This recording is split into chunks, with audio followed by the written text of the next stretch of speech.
જો તમે ગુજરાતમાં ભારતીય જનતા પાર્ટીના નેતા હોય તો તમારે કોઈ પણ પ્રકારની પરમિશન લેવાની આવતી નથી. તમારા ગળામાં ભાજપનો ખેસ પહેરો અને ગમે તે જગ્યાએ ગમે તે કામ કરો. આ ઘટના કચ્છમાં એક એમએલએના પુત્રના કારસ્તાન બાદ સામે આવી છે. આ એમએલએનો પુત્ર સેનાની જે ટેન્ક હતી તેના ઉપર રીલ્સ બનાવી હતી, ફરી રહ્યો હતો અને ત્યારબાદ તેણે પોતાના ઇન્સ્ટાગ્રામમાં રીલ્સ અપલોડ કરી હતી. આ ઘટના બાદ લોકોમાં રોષ પણ જોવા મળ્યો છે. ક્યાંની ઘટના છે, કયા એમએલએનો પુત્ર છે, તેની વિગતે વાત કરવી છે. નમસ્કાર, આપ જોઈ રહ્યા છો નવજીવન ન્યૂઝ. હું છું આપની સાથે તૌફિક ગાંચી. ગુજરાતનું કચ્છ તે સૌથી સંવેદનશીલ વિસ્તાર માનવામાં આવે છે, કેમ કે ત્યાં પાકિસ્તાનની બોર્ડર પણ અડે છે.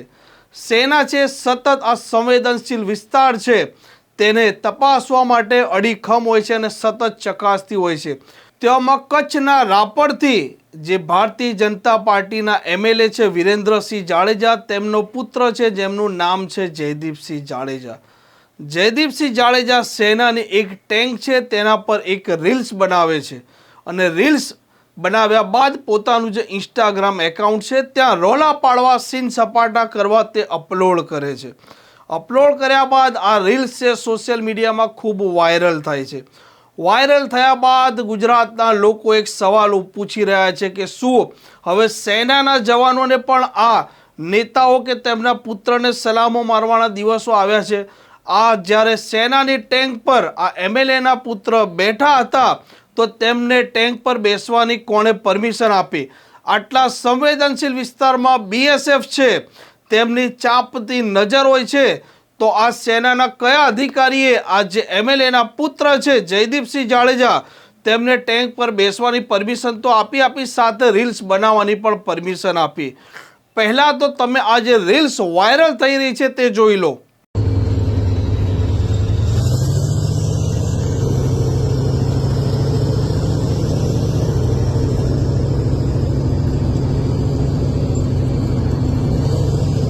જે પ્રકારે આજે ભારતીય જનતા પાર્ટીના રાપરના એમએલએ છે તેમના પુત્રનું આ કારસ્તાન સામે આવ્યું છે અને સેનાને પણ પોતાના રોલા, સીન સપાટા મારવા માટે ઉપયોગ કરી રહ્યા છે. સેનાના સાધનોનો પણ તેઓ ઉપયોગ કરી રહ્યા છે તેવું રાજ્યના લોકો પૂછી રહ્યા છે.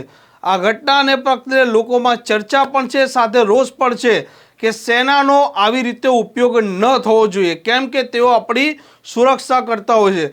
ગુજરાતમાં અવારનવાર એવી રીલ્સ બનાવતી, સીન સપાટા બનાવતી ઘટના તેમજ તેના વિડીયો વાયરલ થતા હોય છે. ત્યારબાદ પોલીસ પણ કાર્યવાહી કરતી હોય છે.